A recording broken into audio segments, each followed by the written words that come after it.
sleep now. First, I want to tell you that I love you, and I miss you. There's two types of evil in this life, Officer Sarchie. Secondary evil, the evil that men do,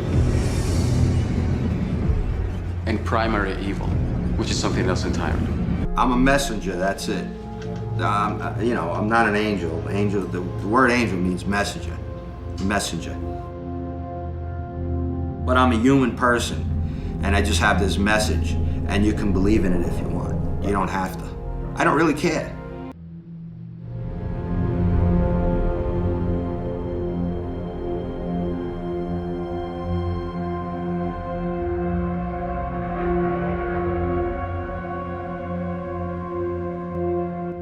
Put me out at 14910.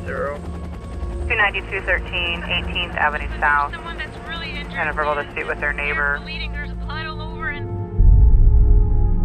When I found out that my dad was in the mix of doing like exorcisms and everything, things would happen like in the house with me and my family, and I wasn't really sure, like, I was scared, but I didn't know really what I was scared about. Imagine being a police officer in the heart of New York City, chasing criminals, patrolling dark streets, and facing dangers every day. Now imagine that some of the cases you encounter aren't crimes at all, but something far stranger.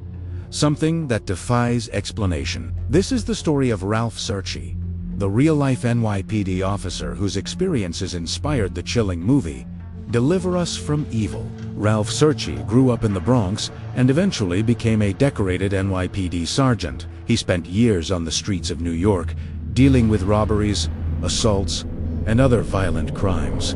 But over time, he began noticing cases that couldn't be explained by ordinary criminal behavior. Families reported things that didn't make sense.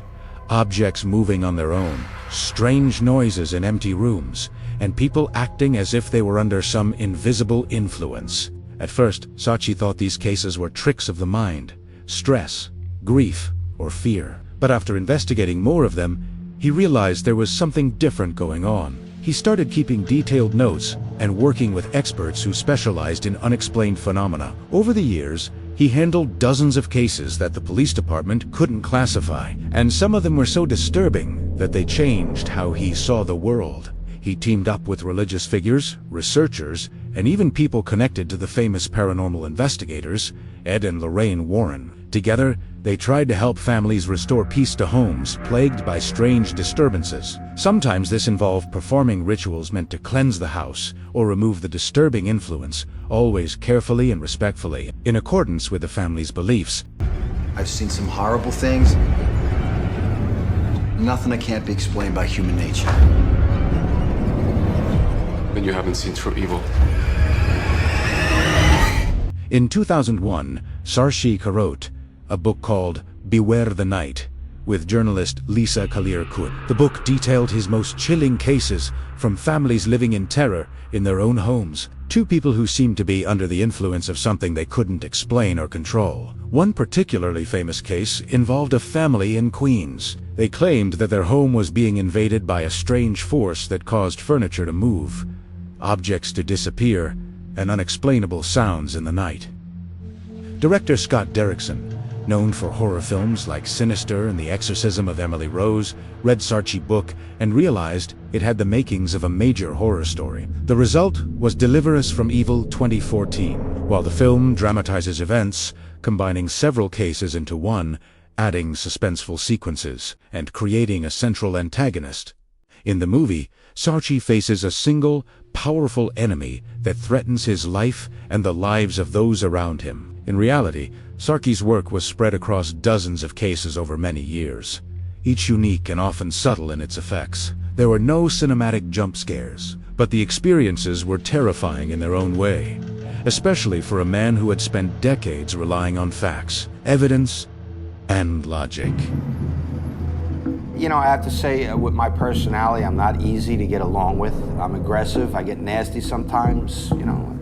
People say to me, how could you be so religious and you're such a nasty guy? And my response is, well, just think of how bad I would be if I wasn't religious. Now get out of my face and go take care of your own problems and don't look at mine. So, there is a certain amount of activity, the demonic activity that is now going to take place in my own home. My daughters had to deal with that stuff, and I felt, even my mother and my sister dealt with it from time to time.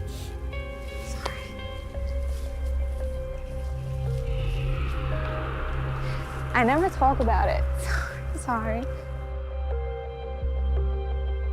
What makes Ralph Sarchie's stories stand out is that he wasn't a horror writer or a filmmaker. He was a police officer, and yet he faced situations that no training, no badge, and no weapon could fully protect him from. He witnessed firsthand that some mysteries of our world are beyond ordinary understanding, and that sometimes the scariest things don't happen in the shadows of the streets. They happen in the safety of someone's own home.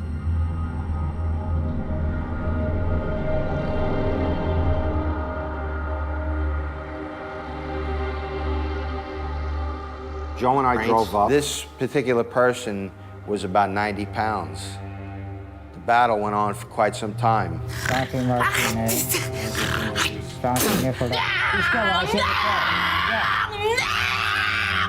Today, Ralph Sarchie is retired from the NYPD, but his story continues to inspire and terrify. Deliver Us from Evil brought his experiences to a global audience, shining a light on the strange and unexplained events that many dismiss or ignore. His cases remind us that reality can sometimes be as unsettling as any horror movie, and sometimes even more mysterious. So is Deliver Us from Evil pure fiction? No, it was built on the real accounts of Ralph Sarchie, a man who walked the line between law enforcement and the unexplained. Do you think Sarchie's stories were real, or could there be rational explanations for the unexplainable?